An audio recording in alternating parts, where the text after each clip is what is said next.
আজকে আলোচনা করব রবিউল আউয়ালের সম্পর্কে। রবিউল আউয়ালকে ঘিরে তাদের নানা রকম দিনব্যাপী আয়োজন, ঢোল বাদ্য বাজানো, এরকম বিভিন্ন অনুষ্ঠানে তারা লিপ্ত থাকে। প্রিয় ভাইরা আমার, শরীয়ত এই রবিউল আউয়াল এবং এই দিনটিকে উদযাপন করা কতটুকু শরীয়ত সম্মতি আছে সেই বিষয়ে আলোচনা করব। ঈদে মিলাদুন নবী, ঈদ মানে আনন্দ, মিলাদুন নবী নবীর জন্ম, অর্থাৎ 12ই রবিউল আউয়াল মাসে নবী করিম সাল্লাল্লাহু আলাইহি ওয়াসাল্লাম জন্মগ্রহণ করেছেন, এটা একদম সত্য। 12ই রবিউল আউয়াল দিনই যে জন্মগ্রহণ করেছেন, এই কথাটি অনেক জায়গায় বা উলামায়ে কেরামদের মতে সঠিক প্রমাণিত হয় নাই।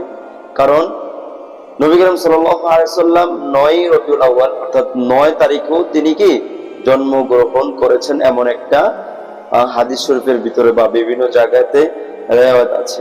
সোমবার মৃত্যুবরণ করেছেন, এই কথাটি অধিকাংশ উলামায়ে কেরামের মতে এবং হাদিসের আলোকে এই কথাটি সত্য। কথার তর্কে আমরা ধরে নিলাম যে নবী করিম সাল্লাল্লাহু আলাইহি ওয়াসাল্লাম 12ই রবিউল আউয়াল জন্মগ্রহণ করেছেন, আবার 12ই রবিউল আউয়ালে তিনি কি করেছেন, মৃত্যুবরণ করেছেন। তো এই ক্ষেত্রে দেখা যায় যে নবী করিম সাল্লাল্লাহু আলাইহি ওয়াসাল্লাম একই দিনে জন্মগ্রহণ করেছেন, একই দিনে মৃত্যুবরণ করেছেন।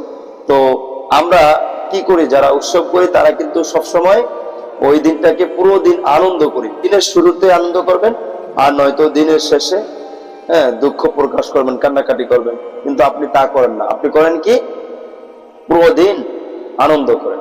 আসলে এটা খুব দুঃখজনক। তাদেরকে আমি এই উৎসব থেকে বিরত থাকার জন্য আহ্বান জানাচ্ছি, কারণ হাদিস এবং কোরআন এগুলো নিষেধ করা হয়েছে।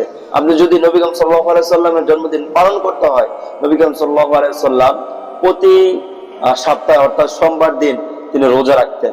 এই 4টা সোমবারে তিনি 4টি রোজা রাখতেন। তো আসুন আমরা রোজা রেখে নবী করিম সাল্লাল্লাহু আলাইহি সাল্লামের জন্মদিন পালন করি।